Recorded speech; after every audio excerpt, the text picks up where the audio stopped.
Hello friends, मैं प्रांशु आज फिर आप लोग के साथ हूँ एक नए टॉपिक के साथ जो है कि some basic unsaturated heterocyclic compounds. देखो यहाँ पे आप लोग के सामने कुछ स्ट्रक्चर्स दिख रहे होंगे। सबसे पहले जल्दी से इनका नाम लिखते हैं। देखो ये है पायरोल, इसको क्या बोलते हैं?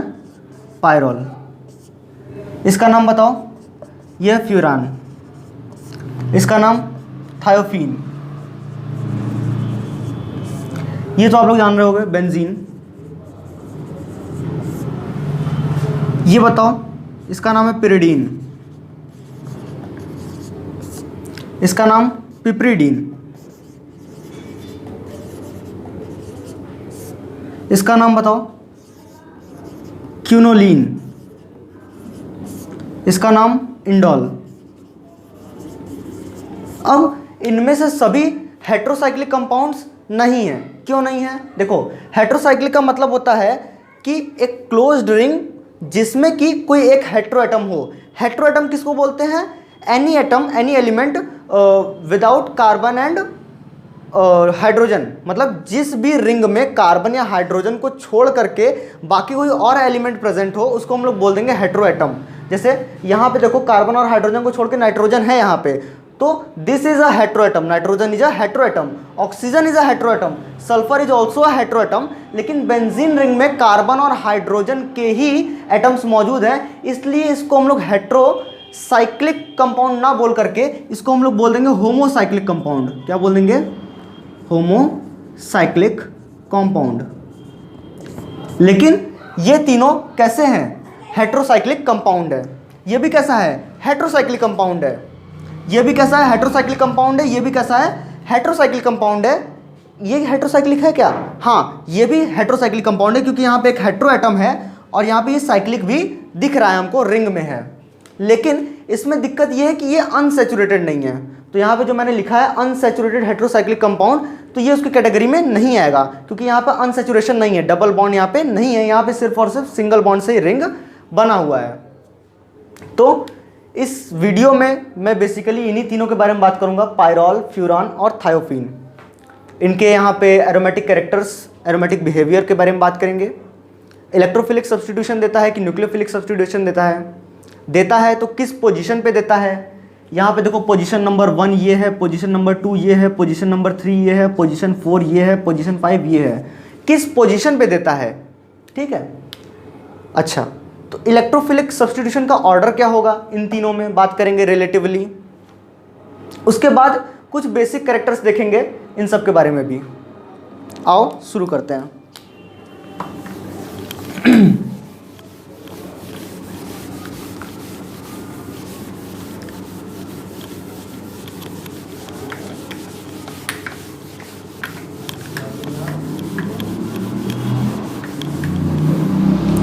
पहला देखो क्या है, हम लोग बात करने जा रहे हैं एरोमेटिक कैरेक्टर के बारे में, एरोमेटिक बिहेवियर या कहो एरोमेटिक कैरेक्टर के बारे में, ठीक है।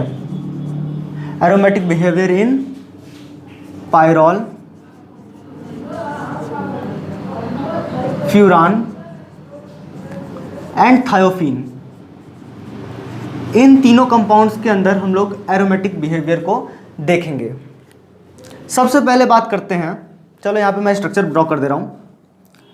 बताओ ये स्ट्रक्चर किसका है? अभी मैंने लिखा था,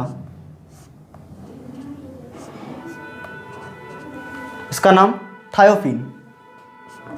इसका नाम क्या है? थायोफीन। अच्छा, इसका बताओ। ये है फ्यूरान। अच्छा, थर्ड वाला बताओ। नाइट्रोजन, यहाँ पे हाइड्रोजन। ये है पायरोल, ठीक है। और ज़्यादातर क्वेश्चन इन्हीं तीनों पे बनते हैं, पायरोल, ठीक है। अगर इन तीनों में मैं बात करूं एरोमेटिक कैरेक्टर के बारे में, तो देखो एरोमेटिक कैरेक्टर आप लोग जानते हो हकल्स रूल से डिटरमिन होता है। तो सबसे पहले मैं हकल्स रूल को ही लेके चलता हूं। हकल्स रूल, आप लोग को पता होगा हकल्स रूल क्या है।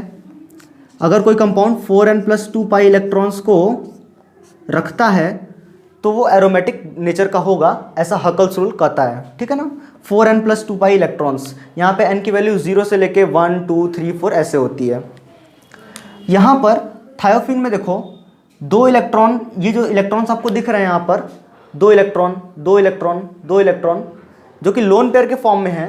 ये लोन पेयर क्या करता है, अपना रिंग में डीलोकलाइज कर देता है। जो लोन पेयर के इलेक्ट्रॉन्स है रिंग में कैसे होते हैं, डीलोकलाइज्ड होते हैं। मतलब इनका अगर तुम रेजोनेटिंग स्ट्रक्चर्स ड्रॉ करोगे तो उसमें तुमको दिखेगा कि ये लोन पेयर कैसे हैं, डीलोकलाइज्ड हैं रिंग के अंदर ही, जो कि इसके एरोमेटिक नेचर को शो करते हैं। दिखाता हूँ मैं, यहाँ पे काउंट करो 2 इलेक्ट्रॉन 2 इलेक्ट्रॉन और ये 2 इलेक्ट्रॉन, कितने इलेक्ट्रॉन हुए, 6 इलेक्ट्रॉन, 6 पाई इलेक्ट्रॉन, 6 पाई डीलोकलाइज्ड इलेक्ट्रॉन्स यहाँ पे हमारे पास मौजूद है। किसमें, थायोफिन में। कैसे मैंने काउंट किया, 2 पाई इलेक्ट्रॉन यहाँ पे हुए, 2 पाई इलेक्ट्रॉन यहाँ पे हुए और 2 इलेक्ट्रॉन इसके लोन पेयर्स के हैं जो कि इस रिंग में कंट्रीब्यूटेड हैं, इसलिए मैं इसको काउंट कर रहा हूँ। तो 2 2 4 2 6 पाई इलेक्ट्रॉन्स हुए। अगर यहाँ पे n की वैल्यू आप 1 रखोगे तो 4 और 2 6 पाई इलेक्ट्रॉन्स हुआ, जो कि हकल्स रूल को फॉलो कर रहा है। यानी थायोफिन कैसा है, एरोमेटिक नेचर का है। फ्यूरान में काउंट कर लो आप, 2 2 4 2 6, यहाँ पे भी 6 पाई इलेक्ट्रॉन्स आ रहे हैं और यहाँ पे देखोगे तो यहाँ पे भी 6 पाई इलेक्ट्रॉन्स ही आएंगे। क्यों, 2 2 4 2 6।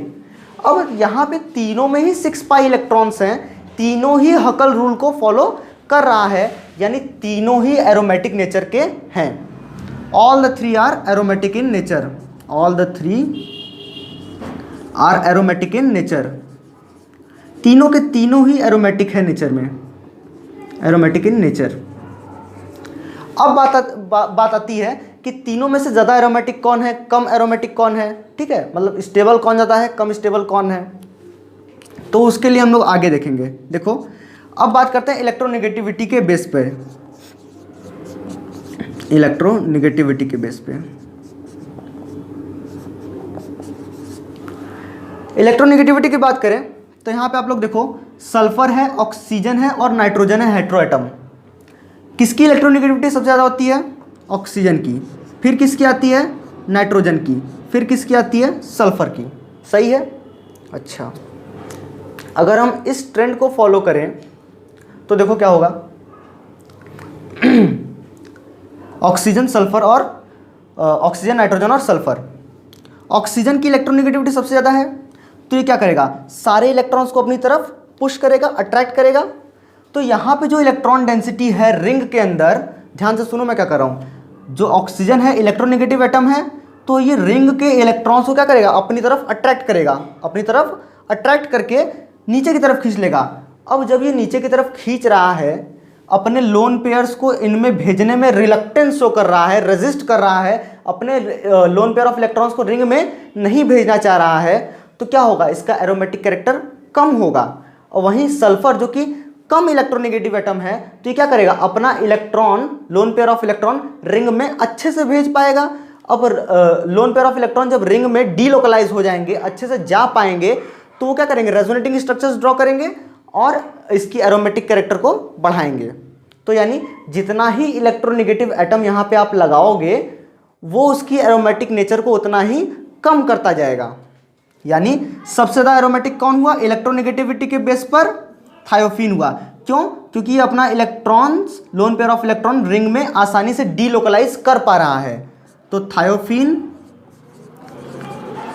और फिर कौन आएगा, नाइट्रोजन, क्योंकि देखो पहले क्या है, सल्फर, फिर नाइट्रोजन, फिर ऑक्सीजन, ठीक है ना। तो थायोफिन ज़्यादा एरोमेटिक होगा किसके कंपैरिजन में, पायरोल के कंपैरिजन में। और फिर कौन आएगा, फ्यूरान आएगा, क्योंकि फ्यूरान के पास ऑक्सीजन है, ऑक्सीजन इसमें है। यहाँ पे ऑक्सीजन के ऊपर जो लोन पेयर्स ऑफ इलेक्ट्रॉन्स हैं, ये इलेक्ट्रोनेगेटिव एटम के ऊपर नेगेटिव चार्ज और लोन पेयर ऑफ इलेक्ट्रॉन्स ज़्यादा स्टेबल रहते हैं, तो ये अपने ऊपर ही रखेगा, उसको रिंग में भेजने से रिलक्टेंस शो करेगा, रेजिस्टेंस शो करेगा। दैट्स वाई कंपैरेटिवली अगर हम बात करें तो थायोफिन ज़्यादा एरोमेटिक होगा, क्योंकि वो अपने इलेक्ट्रॉन्स रिंग में डोनेट कर सकता है, लेकिन फ्यूरान रिलक्टेंस शो करेगा थोड़ा सा, ठीक है, इसलिए ये कम एरोमेटिक होगा। तो इलेक्ट्रोनेगेटिविटी के बेस पे हम लोग एरोमेटिक ऑर्डर ऐसे लिख सकते हैं। अगर मैं बात करूं रेजोनेंस एनर्जी की बात, रेजोनेंस एनर्जी, रेजोनेंस एनर्जी की अगर मैं बात करूं तो रेजोनेंस एनर्जी जितना ही ज़्यादा होगा उतना ही ज़्यादा कंपाउंड कैसा होगा, एरोमेटिक होगा, ठीक है ना। यानी हम बोल सकते हैं resonance energy is directly proportional to aromaticity in compounds. अब देखो यहाँ पर अगर मैं थायोफिन की बात करूँ, थायोफिन की बात करूँ तो इसका रेजोनेंस एनर्जी अबाउंड 122 के आसपास होता है, ठीक है। अगर मैं पायरॉल की बात करूँ तो इसका रेजोनेंस एनर्जी 96 के आसपास होता है। और अगर मैं फ्यूरान की बात करूँ तो इसका अराउंड 64 के आसपास होता है, ठीक है, रेजोनेंस एनर्जी। तो हमको साफ साफ दिख रहा है, डेटा पे मत जाओ, डेटा थोड़ा बहुत इधर उधर हो सकता है, लेकिन यहाँ पे जो आपको दिख रहा है कि रेजोनेंस एनर्जी थायोफिन का ज़्यादा है, तो यानी thiophene is more aromatic than pyrrole is more aromatic than furan. यानी रेजोनेंस एनर्जी के बेसिस पे भी हम ये बोल सकते हैं कि थायोफिन ज़्यादा एरोमेटिक है पायरॉल का कंपैरिजन में, और पायरॉल ज़्यादा एरोमेटिक है फ्यूरान के कंपैरिजन में, ठीक है।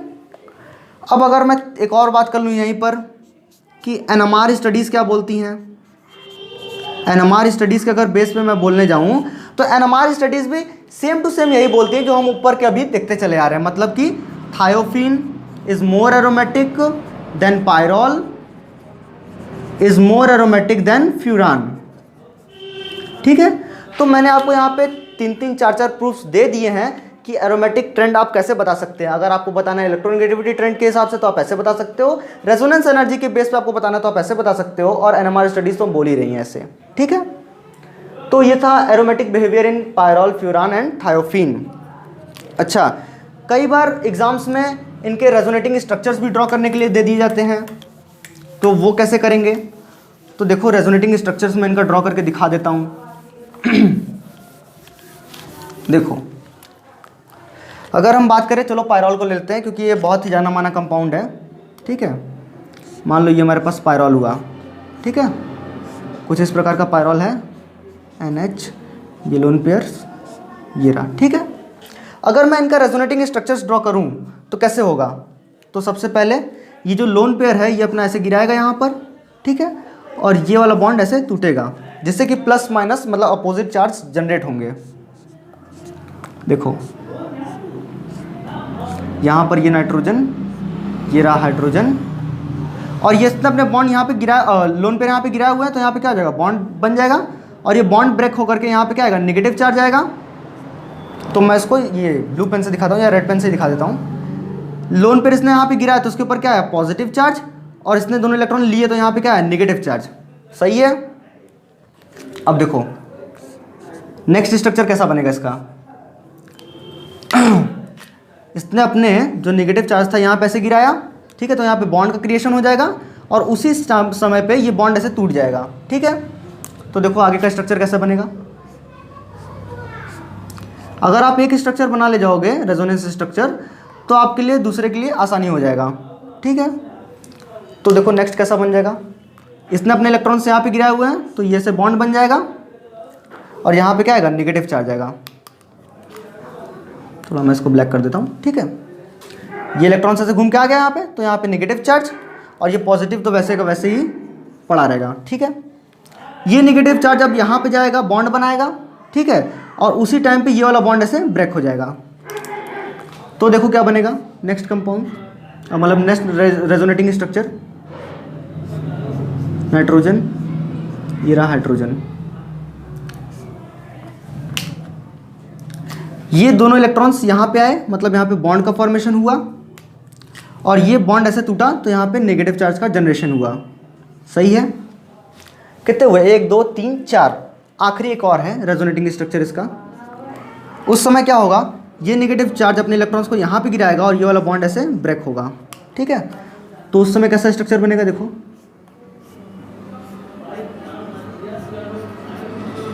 इसमें ये डबल बॉन्ड तो ऐसे ही रहेगा यहाँ पर, और यहाँ पे डबल बॉन्ड का क्रिएशन हो जाएगा, यहाँ पर आएगा नेगेटिव चार्ज और यहाँ पर तो पॉजिटिव था ही, ठीक है।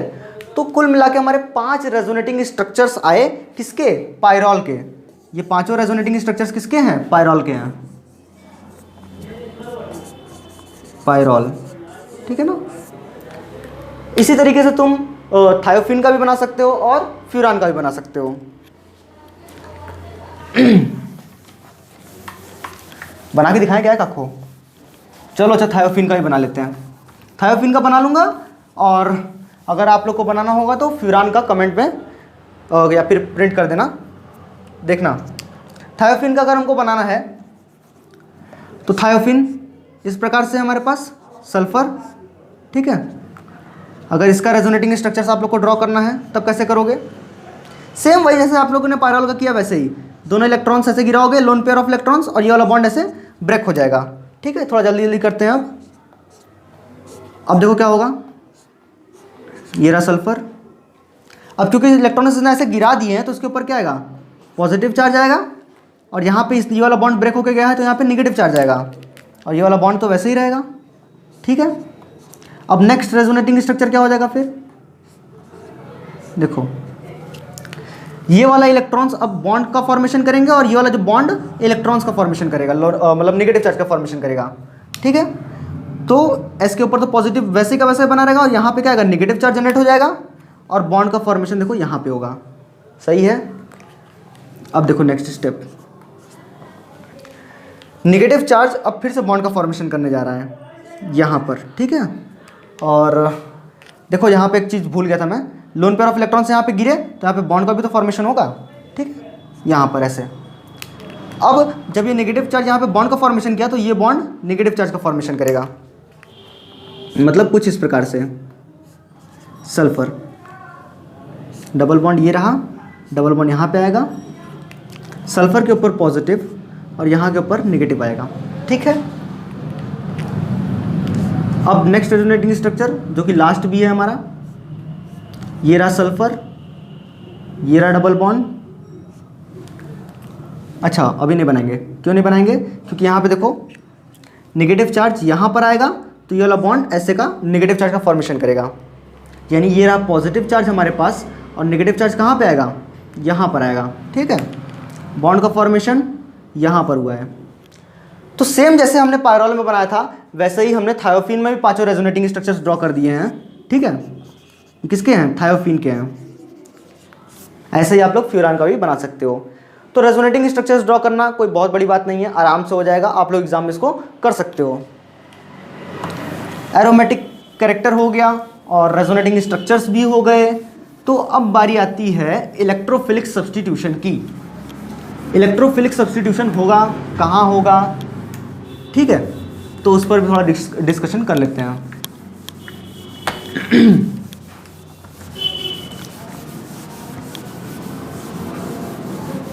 देखो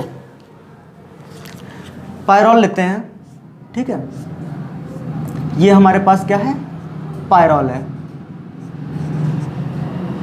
पायरॉल हो गया। अब पायरॉल में पोजीशंस हम पहले मार्क कर लेते हैं। ये रहा पोजीशन 1, ये रहा पोजीशन 2, ये रहा पोजीशन 3, ये रहा पोजीशन 4 और ये रहा पोजीशन 5।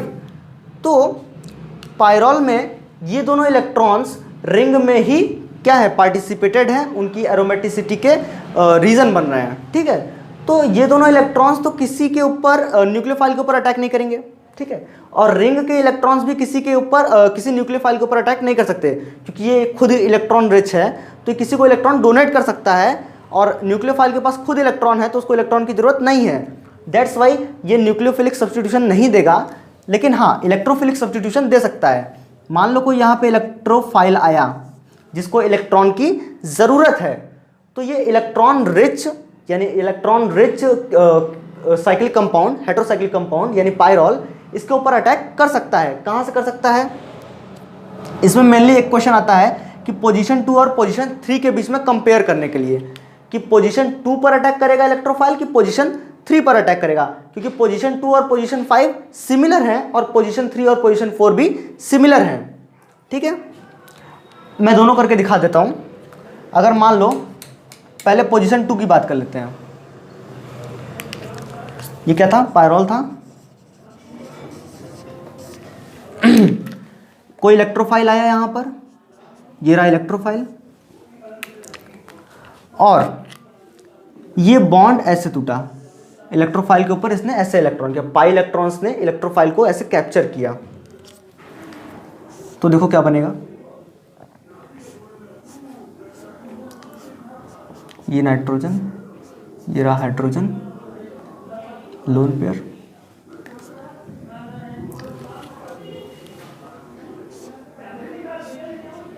इलेक्ट्रोफाइल, और ये हाइड्रोजन भी था वहाँ पर। इसके ऊपर क्या आएगा? पॉजिटिव आएगा। क्यों? क्योंकि दोनों ही इलेक्ट्रॉन्स को लेकर के मैंने ऐसे बॉन्ड तोड़ा है, मतलब ये वाला इलेक्ट्रॉन भी इसी के साथ चला गया, तो यहाँ पे क्या आएगा? पॉजिटिव चार्ज का जनरेशन होगा। ठीक है, और ये वाला बॉन्ड यहाँ पे इलेक्ट्रोफाइल के साथ अटैच हो जाएगा। ठीक है, यहाँ पे आया। अगर दूसरा मैं कंडीशन लूँ ये वाला, कि मान लो यही पायरोल है और यहाँ पे कोई इलेक्ट्रोफाइल आया, ठीक है, तो ये वाला बॉन्ड जो मैंने ऐसे तोड़ा था वो ऐसे ना टूट करके ऐसे टूट गया, फिर क्या होगा? उस कंडीशन में इलेक्ट्रोफाइल पोजीशन 3 पर अटैच हो जाएगा, पोजीशन 3 पर अटैच हो जाएगा। मतलब कुछ इस प्रकार से, ये देखो इलेक्ट्रोफाइल, ये हाइड्रोजन, और क्योंकि ये बॉन्ड ऐसे टूटा है तो पॉजिटिव चार्ज कहाँ आएगा? यहाँ पर आएगा। ठीक है, तो सवाल ये उठता है कि यहाँ पर अटैक ऑन पोजीशन 2 हुआ है। देखो पोजीशन 2 पर यहाँ पे ये है, इलेक्ट्रोफाइल कहाँ जॉइंट है? पोजीशन 2 पर, और यहाँ पे इलेक्ट्रोफाइल कहाँ जॉइंट है? पोजीशन 3 पर। तो इलेक्ट्रोफाइल किसको प्रीफर करेगा? पोजीशन 2 को प्रीफर करेगा कि पोजीशन 3 को प्रीफर करेगा अटैक के लिए? तो हम लोग बोलेंगे कि वो पोजीशन 2 को प्रीफर करेगा, पोजीशन 3 को प्रीफर नहीं करेगा। रीजन दो, रीजन दो। देखो रीजन यहाँ पे ये दे सकते हैं कि अगर आप इसका रेजोनेटिंग स्ट्रक्चर्स ड्रॉ करोगे, अच्छा इसमें भी रेजोनेटिंग स्ट्रक्चर है, हाँ है। कैसे है वो देखो, यहाँ पर आप इन इलेक्ट्रॉन्स को ऐसे कर दो, ठीक है ना, बॉन्ड का फॉर्मेशन करा दो, तो ये पॉजिटिव चार्ज यहाँ पे माइग्रेट कर जाएगा। मतलब ये जो नेक्स्ट रेजोनेटिंग स्ट्रक्चर बनेगा वो कुछ इस प्रकार से बनेगा, नाइट्रोजन, ये रहा हाइड्रोजन, और यहाँ पे बॉन्ड का फॉर्मेशन हुआ, ये हाइड्रोजन, ये इलेक्ट्रोफाइल, यहाँ पे आया पॉजिटिव चार्ज। ठीक है, ये हुआ एक रेजोनेटिंग स्ट्रक्चर आ गया हमारे पास। अच्छा दूसरा रेजोनेटिंग स्ट्रक्चर भी हो सकता है, क्या हो सकता है वो देखो, नाइट्रोजन, और ये लोन पेयर ऑफ इलेक्ट्रॉन्स जो दिख रहे हैं तुमको नाइट्रोजन के ऊपर, ये यहाँ पे ऐसे गिर जाएंगे, ठीक है, और बॉन्ड का फॉर्मेशन करेंगे, तो ये पॉजिटिव चार्ज नाइट्रोजन के ऊपर आ जाएगा। पॉजिटिव चार्ज कहाँ आ जाएगा? नाइट्रोजन के ऊपर जनरेटेड हो जाएगा, और यहाँ पर क्या आ जाएगा? बॉन्ड का फॉर्मेशन। ठीक है, तो यहाँ पे हमको टोटल कितने मिले? 3 रेजोनेटिंग स्ट्रक्चर्स मिले। किसके? इस कार्बोनियम आयन के। अच्छा अगर मैं यहाँ पे ड्रॉ करूँ इसके रेजोनेटिंग स्ट्रक्चर्स, तो इसके रेजोनेटिंग स्ट्रक्चर्स देखो कैसे बनेंगे। ये वाला positive loan pair of electrons यहाँ पे ऐसे गिरेगा, तो ये पॉजिटिव किसके ऊपर आएगा? नाइट्रोजन के ऊपर आएगा। ध्यान से देखो ऐसे, ये नाइट्रोजन, ये हाइड्रोजन, ये ऐसे रहा, ई यहाँ पे H, और ये डबल बॉन्ड, और पॉजिटिव चार्ज आ गया नाइट्रोजन के ऊपर। ठीक है, यहाँ पे रेजोनेटिंग स्ट्रक्चर्स बन रहे हैं 2। यहाँ पे नंबर ऑफ रेजोनेटिंग स्ट्रक्चर्स कितने हैं? 2 हैं। ध्यान से देखो, नंबर ऑफ रेजोनेटिंग स्ट्रक्चर्स कितने हैं यहाँ पर? नंबर ऑफ रेजोनेटिंग स्ट्रक्चर्स यहाँ पे 2 हैं, ठीक है, लेकिन ऊपर वाले केस में नंबर ऑफ रेजोनेटिंग स्ट्रक्चर्स कितने हैं? 3 हैं। नंबर ऑफ रेजोनेटिंग स्ट्रक्चर्स यहाँ पे कितने हैं? 3 हैं। तो नंबर ऑफ रेजोनेटिंग स्ट्रक्चर्स जितने ज़्यादा होंगे उतनी ही ज़्यादा पॉसिबिलिटी होगी कि उस पोजीशन पर इलेक्ट्रोफाइल अटैक करे। तो क्योंकि यहाँ पर नंबर ऑफ रेजोनेटिंग स्ट्रक्चर्स 3 बन रहे हैं, तो यहाँ पर इलेक्ट्रोफाइल ज़्यादा प्रिफर करेगा अटैक करने का, यानी position 2 is more favourable for an attack of electrophile in case of pyrrole, furan and thiophene. मतलब अगर हम पायरॉल, फ्यूरान और थायोफिन की बात करें तो उस समय पोजीशन 2 ज़्यादा फेवरेबल होता है इलेक्ट्रोफिलिक सब्स्टिट्यूशन के लिए। इसको हम लोग पोजीशन 2 ना कह के ये भी बोल सकते हैं कि ये अल्फा पोजीशन है, ये बीटा पोजीशन है। ठीक है, यहाँ पे मैं अल्फा पोजीशन और बीटा पोजीशन मार्क कर रहा हूँ। क्यों? किसके रिस्पेक्ट में? नाइट्रोजन के रिस्पेक्ट में। ठीक है, तो हम ये भी बोल सकते हैं कि इलेक्ट्रोफिलिक सब्स्टिट्यूशन अकर्स या preferably occurs at alpha position. ठीक है, क्या बोला मैंने?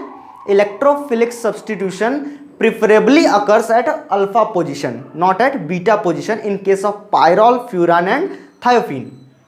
सही है, इतना चीज समझ में आ गया? चलो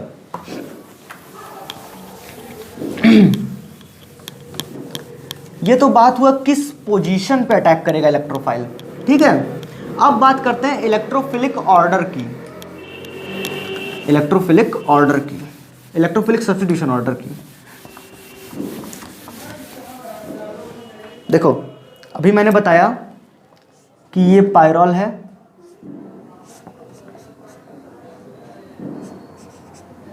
ठीक है, अभी तक तो स्ट्रक्चर बनाना सीख गए होगे आराम से। ये पायरॉल हो गया, ये हो जाएगा हमारे पास फ्यूरान,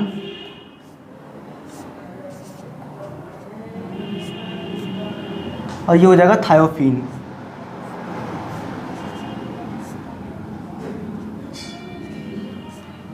ठीक है, ये रहा फ्यूरान और ये रहा थायोफीन।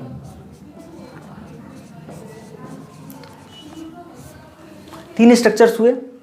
अब मैंने बोला कि इलेक्ट्रोफाइल अल्फा पोजीशन पर अटैक करेगा। इलेक्ट्रोफाइल कहाँ अटैक करेगा? अल्फा पोजीशन पर अटैक करेगा, यहाँ पर। ठीक है, बीटा पोजीशन पे वो अटैक प्रीफर नहीं करेगा, बीटा पोजीशन पे वो अटैक प्रीफर नहीं करेगा। वो जब भी अटैक करेगा अल्फा पोजीशन पे ही अटैक करेगा। मतलब ऐसा समझो कि कोई इलेक्ट्रोफाइल आया पायरॉल के सामने, ठीक है, उसने यहाँ पे आके सब्स्टिट्यूशन किया, मतलब यहाँ आके ज्वाइन हो गया। तो यहाँ पे जब अल्फा पोजीशन पे ज्वाइन होगा, उसका यील्ड अगर आप लोग देखने जाओगे, मतलब कितना बना है वो रिएक्शन मिक्सचर में, तो आप लोग को दिखेगा 80 to 85% वो रिएक्शन मिक्सचर में बना हुआ है। जबकि बीटा पोजीशन पे अटैच वाला प्रोडक्ट 5 to 10% बना रहता है। ठीक है, इससे क्लियर हो जाएगा? ठीक है, अब अगर मैं रिलेटिवली बात करूं कि तीनों में से कौन ज्यादा तेज इलेक्ट्रोफिलिक सब्स्टिट्यूशन रिएक्शन देगा, तो इसमें आप लोग क्या आंसर करोगे? देखो अगर मैं बात करूं इलेक्ट्रोफिलिक सब्स्टिट्यूशन किस में ज़्यादा होगा, इलेक्ट्रोफिलिक सब्स्टिट्यूशन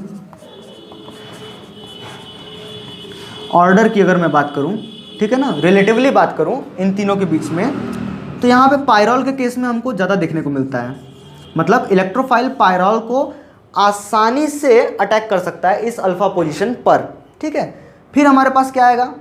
फिर हमारे पास आएगा फ्यूरान, फिर हमारे पास क्या आएगा? फ्यूरान आएगा, और फिर आएगा थायोफीन, फिर आएगा थायोफीन। ठीक है, ये ऐसा क्यों होता है इस ट्रेंड को? इसलिए होता है क्योंकि देखो पायरॉल के केस में यहाँ पे क्या है? हेटेरोटम नाइट्रोजन है।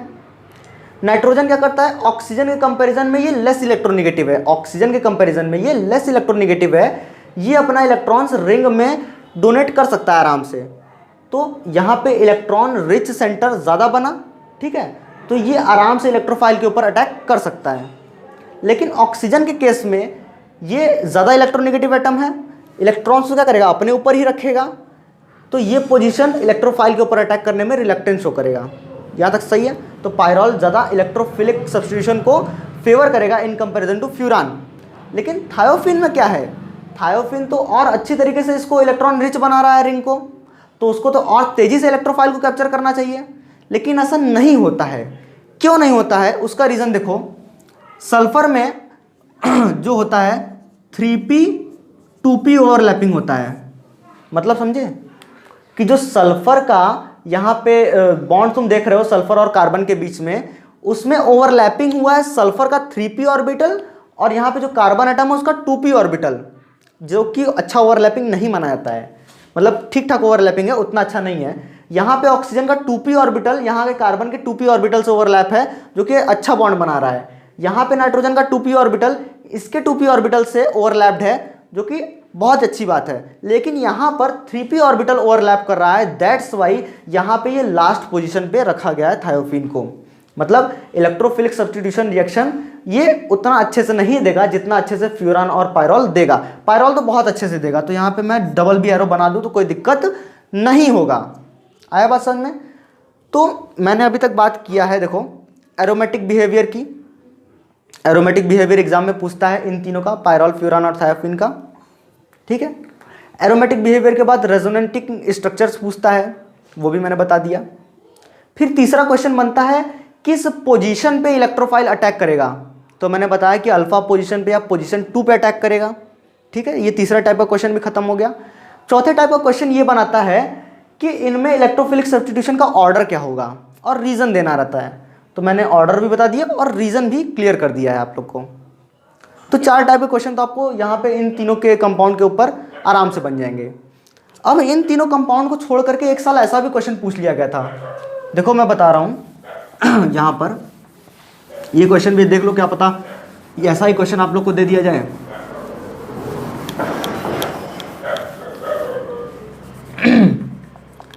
ये हमारे पास दे दिया पायरॉल, उसी के बगल में एक और ड्रॉ कर दिया था कुछ इस प्रकार से, ये नहीं था यार, पिरिडीन था, ठीक है, पिरिडीन दे दिया था। ये रहा नाइट्रोजन, ठीक है, ये है पिरिडीन। और एक और स्ट्रक्चर दिया हुआ था कुछ इस प्रकार से,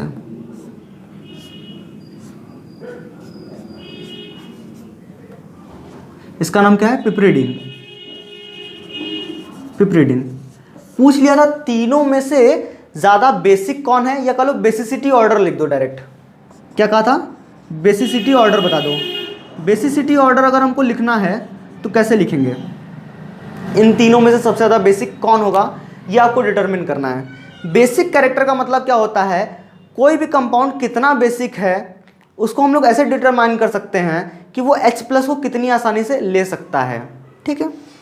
H+ को लेना मतलब यहाँ पे नाइट्रोजन का लोन पेयर आप लोग देख रहे हो, ये loan pair of electrons ring के रेजोनेटिंग स्ट्रक्चर्स में पार्टिसिपेट कर रहा है, ठीक है। मतलब ये loan pair of electron free नहीं है, यहाँ का loan pair of electron free है, यहाँ का इलेक्ट्रॉन भी फ्री है। तो अगर आप H+ यहाँ पे लाते हो तो इस वाले H+ के ऊपर ये वाला लोन पेयर ऐसे अटैक नहीं कर सकता, लेकिन ये वाला लोन पेयर ऐसे अटैक कर सकता है। क्यों कर सकता है, क्योंकि ये वाला loan pair of electrons free नहीं है, ये रिंग में ही डीलोकलाइज्ड है, लेकिन यहाँ के जो इलेक्ट्रॉन्स हैं वो फ्री हैं, ये रिंग में डीलोकलाइज्ड नहीं है।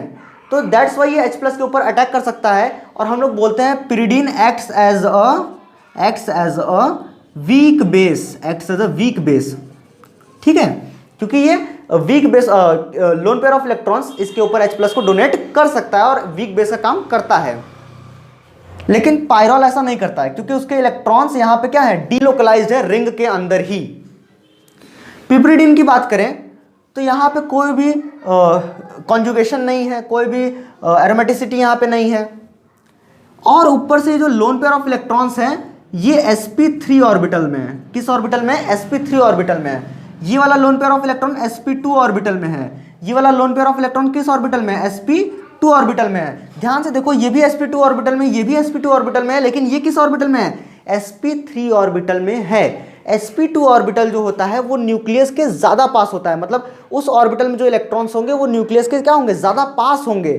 अब न्यूक्लियस के ज़्यादा पास अगर इलेक्ट्रॉन हैं तो क्या होगा, उनकी डोनेटिंग कैपेसिटी कम हो जाएगी। न्यूक्लियस के पास ज़्यादा है इलेक्ट्रॉन तो उन दोनों में अट्रैक्शन भी ज़्यादा होगा, तो इलेक्ट्रॉन को H+ को पकड़ने की क्षमता कम रखेंगे। लेकिन यहाँ पर sp3 ऑर्बिटल में है, और sp3 ऑर्बिटल के जो इलेक्ट्रॉन्स होते हैं वो न्यूक्लियस से थोड़ी दूरी पे रहते हैं, दैट्स वाई इनका डोनेटिंग पावर जो होता है वो ज़्यादा होता है।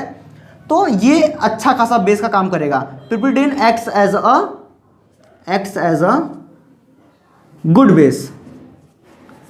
बेस, ठीक है ना। हियर यहाँ पे ये एक अच्छा खासा बेस का काम करेगा। तो अगर मैं बेसिसिटी ऑर्डर लिखने की बात करूं तो सबसे ज़्यादा बेसिक कौन होगा, पिपरिडीन, देन पिरिडीन, देन पायरॉल।